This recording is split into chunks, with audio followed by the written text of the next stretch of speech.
everybody.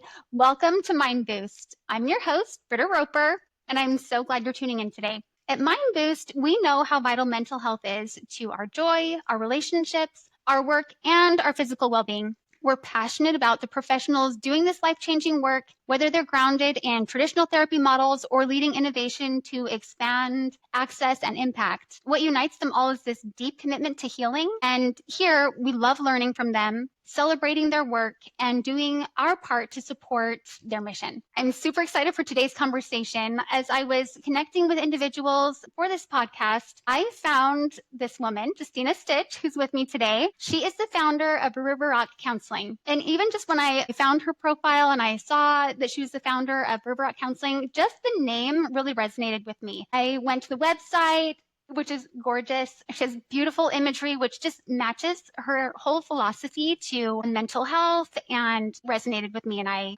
reached out and was crossing my fingers that she would be willing to connect with me. So Justina, thank you so much for being here today. Yeah, thank you. And thank you for plucking me out of the metaverse, as they say. I was really flattered when you told me how much you liked my website and, how the name of my company resonated with you. And I'm just really happy to be here. So thank you. Oh, goodness. Well, it's mutual. Feeling is definitely mutual here. So Justina, you're not only a skilled therapist and board approved supervisor, but also someone who's really committed to building community within the mental health space. Yeah. And I've been passionate about community in the mental health space ever since, grad school, really. It's just been my idea that we really need one another in this profession, in this field, all different types of professionals that come together around this topic of mental health. We need to stay connected. And I really value those connections that I've made, which is part of the reason why I was happy to join your podcast today. Gosh, well, thank you. And I love this idea, especially in a world that can seem so competitive.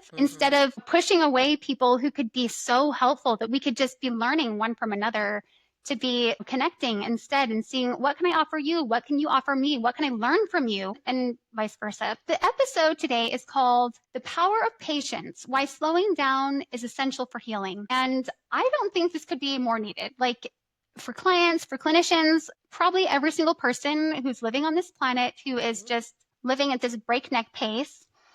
So I'm really excited for us to jump in. Justina, you often describe, like on your website, for example, this healing as like a slow reshaping, like water on stone. Can you share how this metaphor guides your work with clients and what it teaches us about the nature of true healing? Yeah, so I'm really glad that you picked up on River Rock being much more than just a name, because, the reason that I chose that was this metaphor of water slowly, patiently, consistently working to shape rough stone. And I consider myself to be in a really similar position when I'm in a therapeutic relationship. I show up, I'm consistent, I'm patient, and I very slowly help my clients kind of smooth out the rough edges that they want to smooth away. And, the difference between these inanimate rocks and my clients is that my clients get to choose what are the rough edges that they want to smooth away, what it is that they want to work on. And in the language of dialectical behavioral therapy, which is something I specialize in, building a life worth living.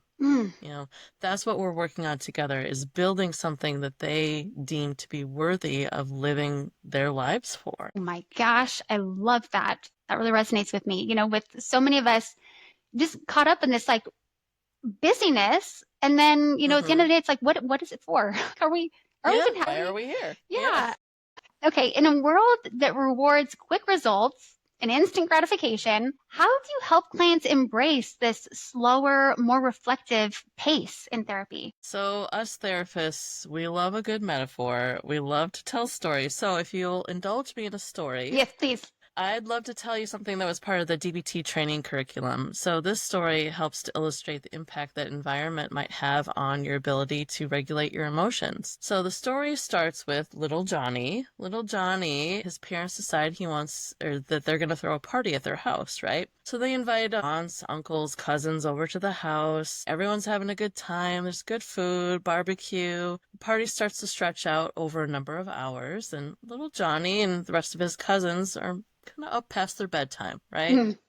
And they're playing, but, they're getting kind of tired. And, Johnny is putting together this little block structure in his bedroom, and he spends quite a while putting up this little tower of blocks. And cousin Becky comes over and she kicks him over, right? for whatever reason, she decides she's going to destroy this tower that he worked so long and hard to build. Well, Johnny runs to his mom and he says, I hate cousin Becky. She destroyed my tower. I hate her. And so what does mom do? Like most parents probably in this situation, she smiles and she leans down and says, oh, Johnny, you don't hate cousin Becky. You're just tired. We'll wrap this up soon and we'll get you to bed. You're just tired. So, one incident of, instructing Johnny that how he was feeling wasn't actually hatred or sadness or anger isn't going to make that much of an impact. But if this consistently happens throughout his childhood, what little Johnny learns is to regulate tired, not anger. Wow. Right? Yes. So how does this show up in the therapeutic relationship? Well, let's say adult Johnny then comes to therapy to figure out why his relationships keep failing.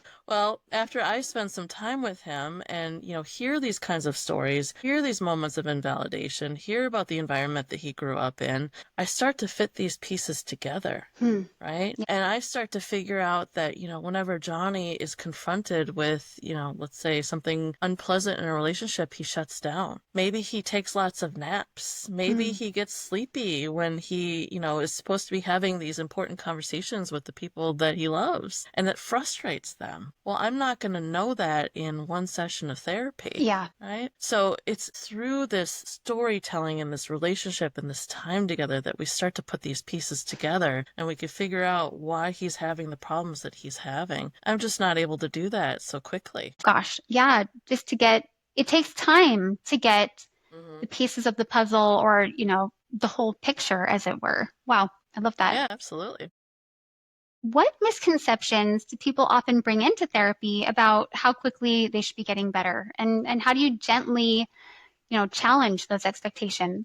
I think this is pretty common. I think that people like to find quick fixes for things in general. If there's a pill I can take, great. I will take the pill and then my life will be better. But that's just not how things work. I mean, I often will tell my clients there's really kind of 3 areas that you can expect to work on when you go to therapy. 1, attending therapy and consistently showing up and giving it a shot. 2, medication if appropriate. I'm certainly not saying that everyone needs to be medicated, but if that's something that your doctor and you decide to work on together, sure, show up for that. And then 3, a healthy lifestyle, which that includes exercise. Are you getting enough water? How is your sleep going? Are there areas of your physical self that could really be worked on in order to kind of give yourself the best base from which to work? I think, our physical and our mental health are so closely tied together. We really tend to neglect the physical side when it's much more complicated than just go for a walk. But if we're consistently showing up for walks every single day, that's building trust with yourself, which makes you feel better. Gosh, I don't think I've thought about it that way. Building trust with yourself. That's brilliant. And I couldn't agree more. I had an early cancer diagnosis myself, and having that happen at a young age really clued me into, I'm sure it's not just one thing that caused this, but this deep connection between our physical health and our mental health and vice versa. They both affect one another. I've come to learn anyways. Thank you. Yeah, so with a diagnosis of depression, for example, one of the first things that we tend to see is this neglect of the physical. Yes. You're saying how these things are tied together and vice versa, right? Take a look at your space. Take a look at your bedroom. That's often reflective of what's going on upstairs in your head. So oh boy, we're so closely. I'm a messy together. person. Well, I say often, not necessarily. But actually, I mean, yes, though. Like, I feel scattered, I feel whatever, and it's like that shows. Yeah, exactly. Okay, so for clinicians, there can be, I'm assuming, this internal pressure to kind of fix or solve too quickly. Maybe not for you per se, but how do you coach younger therapists or some of your mentees to trust the process and to hold the space over time? So I absolutely love mentoring and supervising. And I think one of the reasons that I do is that, it wasn't so long ago I was in a similar position to be brand new. And you come out of grad school with all these ideas, all these theories in your head, all these different therapies that you've learned about, and you want to try them all. And if you think you put in input A, you're going to get output B, and this is just going to flow really quickly and move quickly. That's just not how humans work. So to slow down and to really focus on the therapeutic relationship, which the research supports that if the therapeutic relationship is intact, that is the best framework you can start with for healing in the therapy Hmm. office, right? Yeah. You've got to have a nice solid relationship with your client in order to give yourself that best shot of making sure your client is healing. So focus on the relationship. There's no fixing or solving, because that's kind of implying that there's something really wrong with your client, Hmm. right? Yeah. If we're pushing towards change or fixing or solving too hard, we're out of whack with our balance. And in DBT, it's my job as a therapist to balance acceptance and change, right? Wow. Okay. Yeah. So if I accept this person that's sitting across from me 100% exactly for who they are, not pushing for anything to be changed, ironically enough, they are now in this position to make some changes for their lives.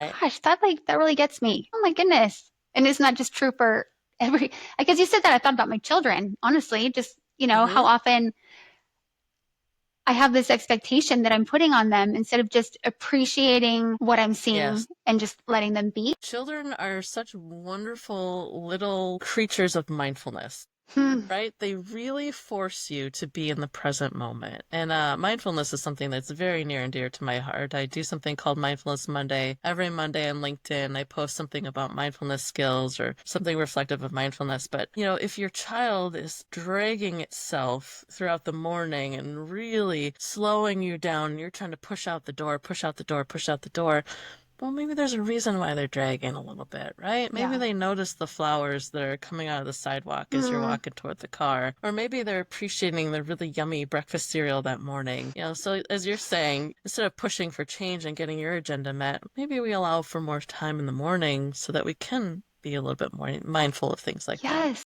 Oh gosh. Again, just not being so busy, not being so tied to this Yeah. schedule. We have to leave at this time and it's a short amount, instead Mm-hmm. of putting more space into it. I'm going to be thinking Mm-hmm. about that.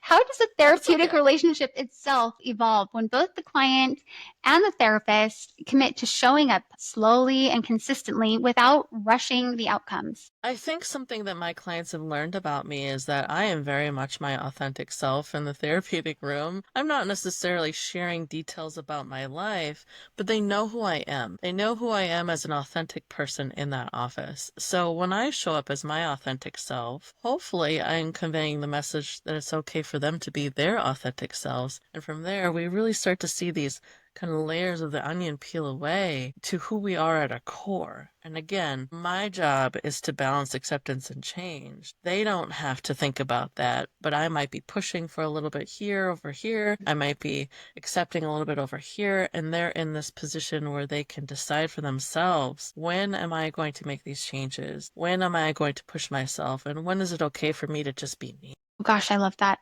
Again, I love your whole philosophy in your approach, the relationship. And, as you show up authentically, that invites the other person to as well. You're building all this trust and safety. I've worked with several individuals that will plop down in my chair for the first time and say, look, I've had 8 other therapists before you. I've learned it all. I've heard it all. I don't need you to do anything but listen to me. Message received, right? So sitting there, showing up as my authentic self, listening and actively listening, supporting this person, that's where the change can begin, Wow. right?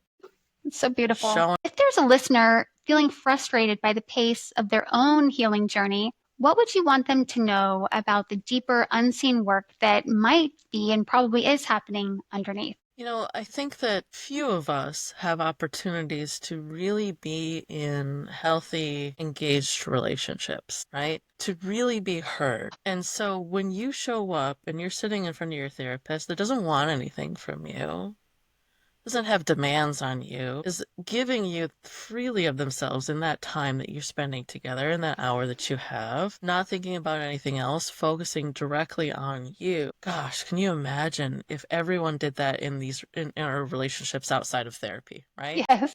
What would our world look like if we authentically showed up for one another and truly saw and truly listened to one another, right? Mm-hmm. That little moment in therapy, 1 hour a week, hopefully springs forth more opportunities for that client to go out and give of themselves to others in that same way. Oh my gosh, that is so brilliant. And that's definitely been my experience. For my Mm-hmm. therapist, she's become this like support Mm-hmm. cheerleader Yeah. that I've always longed for, never really had, you Yes. know? Anyway, kind of the wind beneath my wings now a little bit. And I'm betting as you're moving throughout the world, throughout the earth, throughout your day, you're thinking to yourself, what would so and so say? Or what would so and so think, right? Hopefully, our voices are going with you as you leave the therapy offices and you think about, how can I do things a little bit better? How can I mirror what I feel in therapy outside of the therapy office? Absolutely. And so many times when something maybe unusual happens and I'm not sure how to approach this problem or this relationship or some conflict that's come up, like, oh, thank goodness I have my appointment coming up so I can talk it Yes. through with her to get, like you're saying, an active listener who's engaged and cares enough to Mm-hmm. kind of walk me through some of these things. Absolutely. Yeah, and I love hearing that too. My clients will say, "I made a list of things to talk about," or "I thought about this on Monday and here it is Thursday and I wanted to make sure to write this down so that we could talk about it together." Or "I told my husband I would just wait and talk about this in therapy." Yeah, we put a pin in it. Yeah, put a pin in it. We'll get back to that. You're also a supervisor and a mentor. What Mhm. does it look like to teach new clinicians to value presence and process over performance and productivity? Yeah, I find myself very often telling my supervisees and mentees that, it's enough. You are enough. You showing up is enough. Yes, we want to make sure we're following the treatment plans. Yes, we want to show that we're, being effective in our work here. And sometimes it's okay to just show up and just be there. You don't always have to be doing something because by being there, you're doing something, Yes. right? And we want to be really mindful that everything that is coming out of our mouths has some type of therapeutic value for our Mm, clients. I'm not going to be telling a story about, what happened to me last week at the dry cleaners if it has no therapeutic bearing on my client's work yeah. and what they're hoping to accomplish. So just showing up is enough, and it's okay to just be there, to just be present, because that's most of the journey. Yeah. Is It's showing probably up. Yeah.90% of it is just being there. Yeah. Maybe not Being there and 90%, showing but up. Right, like you don't know exactly. what you're talking about. Okay, so this is actually our final question. This has gone so fast. I want us to keep chatting, No, put more I things know. on here. Okay, so last question before we wrap up. If you could Mhm. say one thing to a client or clinician who's discouraged because things aren't changing fast enough, what would that be? Okay, I'm going to leave you and leave the audience with one of my favorite quotes about success. It is by Ralph Waldo Emerson. He's one of my favorite writers of all time. And when I saw this quote of his, I thought, that's what I want to be a part of. So, what is success? To laugh often and much, to win the respect of intelligent people and the affection of children, to earn the appreciation of honest critics and endure the betrayal of false friends, to appreciate beauty, to find the best in others, to leave the world a bit better, whether by a healthy child, a garden patch, or a redeemed social condition, to know even one life has breathed easier because you have lived. This is to have succeeded. So beautiful. Send me that later. I will. I definitely will. Ah, thank And, you. as you are moved to tears, I am, every time I read this, I get a little teary eyed because we focus so much on things that just don't matter, right? But we Yeah. all matter. We all matter. We are all pieces of this puzzle that we call Earth, and we all deserve to be here. Wow. Well, thank you so much. I feel like this was a gift to me today, and I really appreciate you coming on here and sharing all of this with me and with everyone who's going to be hearing this. So thank you so much for sharing your wisdom, sharing your heart. It's been a gift also to be reminded that healing isn't something that we can rush and that true Hmm. lasting change often happens in the quiet, steady spaces that we create one with another. Yes. Before we wrap up, can you share where listeners can find you if they would like to learn Hmm. more about your work or River Rock Counseling? Yes, I'd be delighted. And I am taking new patients right now, so I would be more than happy to connect with someone that is struggling with some issues and wanting some supports. My website is www.riverrock-counseling.com. Otherwise, you can give me a call, 612-293-6007. And I am licensed in both Wisconsin and Minnesota. Wonderful. Oh my goodness. Well, whoever contacts you is very lucky to have you in their life and in their corner. And to all of you listening, if you're feeling the tug to slow down, to trust the process, or to simply breathe a little deeper into your own journey, know that you're not alone and healing takes time and you're exactly where you need to be. So thanks again for tuning in, and we'll see you next time on Mind Boost. Until then, be gentle with yourselves.